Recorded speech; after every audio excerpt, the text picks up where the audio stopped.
Hi Gold Digger fam! My name is Del and welcome back to my channel. In my previous video, we talked about how to be promoted. So if you were not able to see that video, check the description box below. The topic that we will discuss today will be the core of everything because this is coaching. This is development. And I'm not just talking about agent development, but this is for a development for everyone. Because we're talking about coaching. Our video, of course, is somehow it's related to the how to start a team as a supervisor. So there's a video, the first video that I have created for this channel. So you can check the link in my description box below because it will talk about how to start your team. If you are a newly promoted supervisor or maybe a struggling supervisor or manager, then you can check the video below. Well, the topic that we will discuss today, this is very close to my heart because it talks about development. And I think one of the things that made me very successful in my career is that I focus really in the development of my people. And it led me to where I am today. So I am sharing this video to you for you to have the benefit as well. In terms of coaching, there are so many types of coaching. We can also have a sit-down coaching, a feedback session. We have an informal and formal coaching. But whatever type of coaching it is, as long as you're learning something from it, then it should benefit you. You just need to listen and of course accept feedback. It's a constructive feedback or constructive criticism because you need a development as well. So you have to listen to coaching. You have to be receptive to coaching. Why it's important to be coached? Why do you think it's important? Can you comment down below, Gold Digger fam? Well, for me, coaching it's really important to be coached because it's important to listen to the opinion or to the observation of the third party who is more knowledgeable than you.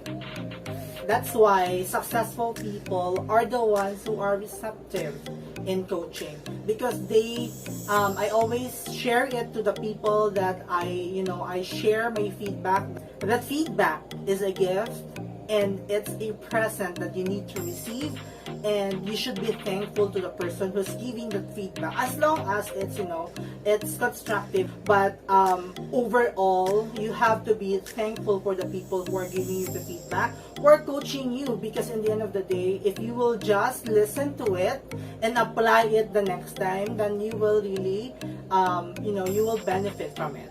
There are so many styles of coaching. So we have our positive coaching, we have our behavior coaching, we have our strategy coaching, process coaching. But I think what I really like is the behavior coaching. Because when we talk about behavior coaching, this is not addressing one KPI. This is addressing the majority of the KPI. You're hitting two birds with one stone, or sometimes multiple birds. But kidding aside, when we talk about behavior development, it means that you are addressing the holistic approach of that individual, whether they are an agent or a supervisor, a operations manager, a senior manager. Then you have to listen to the person who are providing you the feedback, especially that it's your immediate supervisor, I should say. If you have checked my video in how to start a team as a supervisor, I have discussed there that coaching is the center of everything. It's the center of agent development.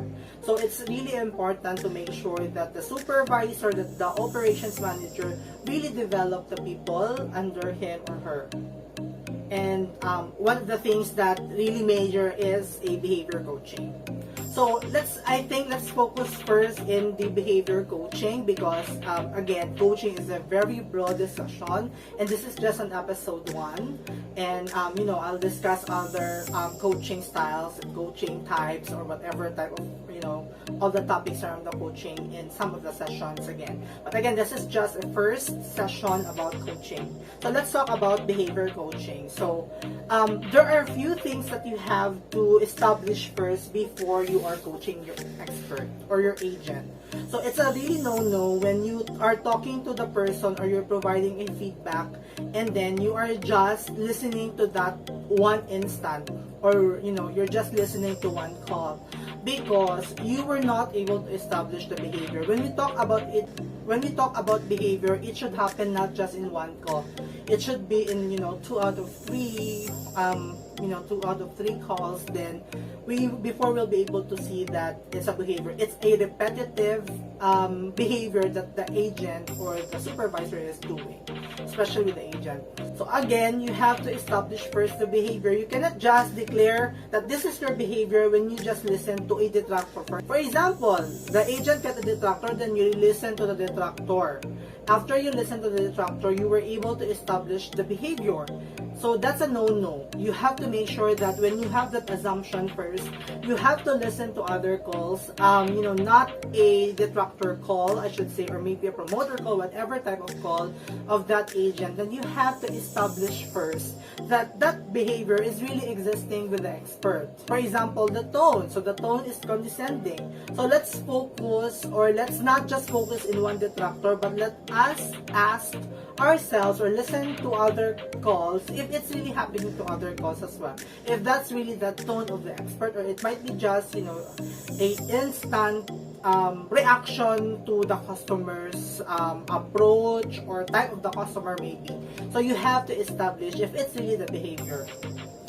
Okay, so again, the key there is you have to listen to other calls. Do not just, declare or judge that expert with just one call. So again, before you are doing a formal coaching session with your agent, you have to make sure as well first that you have established the behavior, you have prepared, right? And then after that, you have also to validate what are the KPI that are the opportunity of the agent. For example, the expert is a performer. It's the first time that the agent got the detractor because the call was disconnected.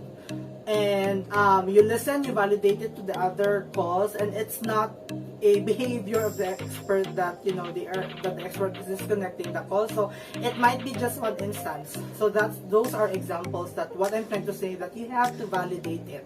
So second is, again, you have to establish the behavior. Second is you have to check what are the opportunity of the expert in terms of the KPI. What is the biggest chunk in the KPIs of the expert that is not passing? Right? So for example, the agent has an opportunity in NPS. The running NPS of the agent is 33. And then you're able to validate that the outstanding behavior of the agent is condescending tone.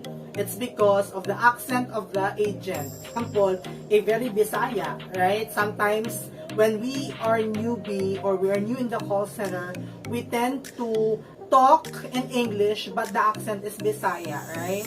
So again, those are the examples that we have. So again, first is we have to establish the behavior. Second is to check the KPI. Now, let's have a coaching.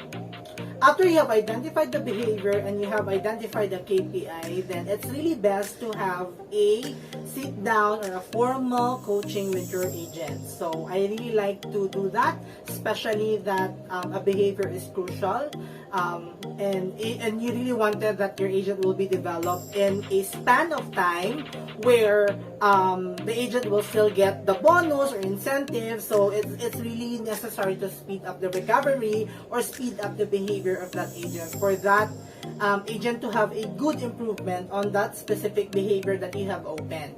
In the formal one-on-one, do not just, do not go right away, or do not, what happened to your call, blah, blah, blah. That's normal mistake of a new supervisor, or even the tenured ones. They tend to do that, we automatically ask the questions to our agents. What happened to the call? What happened to this and that?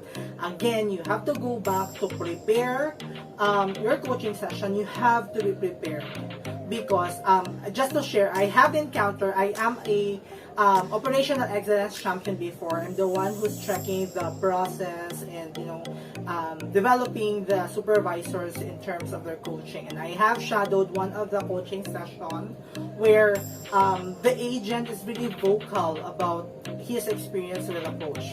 So what happened is that the agent got a detractor, and then the coach was asking, what happened to your goal? This has been your behavior, this blah blah blah. And then the coach is telling that you did not really improve on this behavior. And then the agent said that, no coach, I performed that behavior in that goal. And then the coach said, or the supervisor, no, you did not perform. Only that we find out the agent really did that behavior.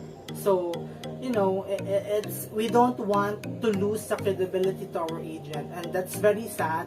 So what I really wanted is, before we have that formal session, we have to be ready in all the things. It's just like a battle, right? No one is going to the battle without the gun, right? So for us, it's really our research, and of course, it's the research that we have done for the expert in terms of his or her development for a specific behavior. What I really wanted, how to start the coaching session, is really a kumustahan session. It's not a formal question. It's just more on how are you, because it talks about your connection with your agent. And sometimes it's really a gauger if your agent is really in the right mind, or sometimes they tend to be very emotional for the day. They might have problems in their house. So it's really your time as a supervisor to check if your expert is in the right mood to take in the calls, or in the right state of mind. And by doing that, you will also let the expert feel that they are very important, that you have that connection session, or you have that connection with them. So you ask question, kamusta ka? How was your, maybe how was your ML, or how was your child? How was the baptism 3 days ago? So those types of questions. So it's really important as well that you have that connection session with your expert. So after the connection session, you have to share your thoughts about your research. For example, I have listened 3 of your calls today, and I was able to see that there are some behaviors that were not performed, blah blah blah blah. May know what happened with your tone. And so I have listened to your calls, blah blah blah blah, and then I was able to find out that there's an opportunity in your tone. So how is that? So can you go and ask your expert, what happened to your calls today? Are you okay? Blah blah. What are the things that's going on to you today? It's really important that you let your agent speak and pull the information from them. You might have all the information based on your research, but you let them speak what happened, so that you will, listen, or you will be able to get the truth from them. First is the connection session. Second is you discuss the problem. Third is it's really important that you will discuss the victims. What's in it for them? What's in it for the company? What's in it for the customer? Because by doing that, they'll be able to understand why I am doing this. Because whether I'll do that or not, I am still paid, right? If I will be the agent. So it's your responsibility to let them understand the victims. And by doing that, you will be able to get their buy-ins. Fourth one, role play. It's really important to have the role play.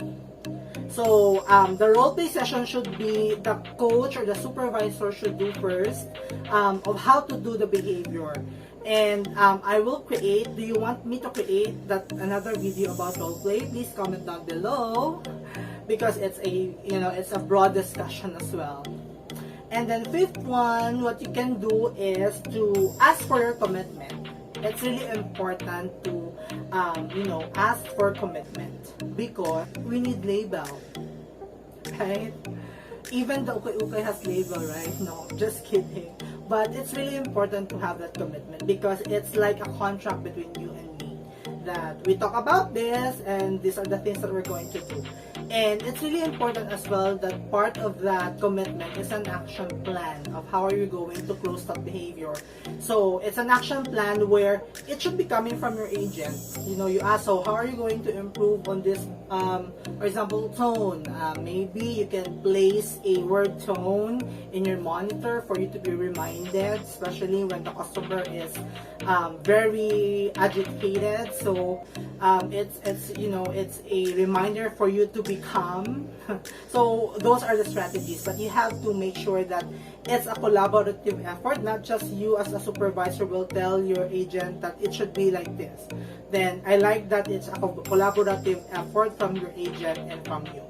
And then lastly, of course, do not let the coaching session with a heavy heart, right? For example, it's really a heavy discussion, then it's really nice to make sure that people leave the coaching session with a happy heart by still thanking them, for example, with their other KPIs that are performing well, that their attendance, that they are still here, aside from the other things that you are working on. Then you can thank them with other things that they are doing positively.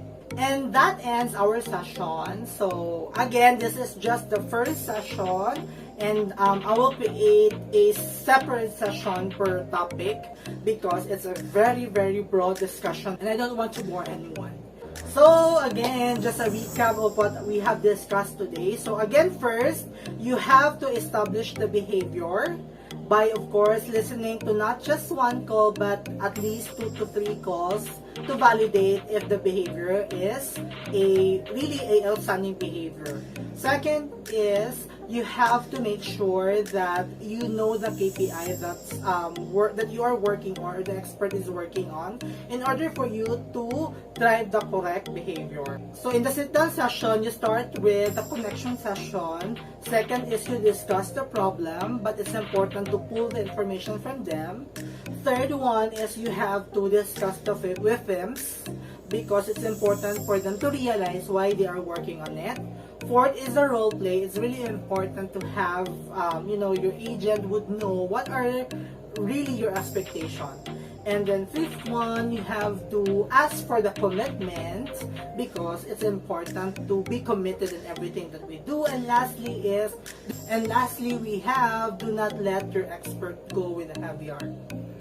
Alright, so I hope you learned today. This is just the first part of our coaching session. If you have questions, comments, clarifications, you please comment down below, guys, so that I would know and we'll be able to discuss that in some of my vlogs.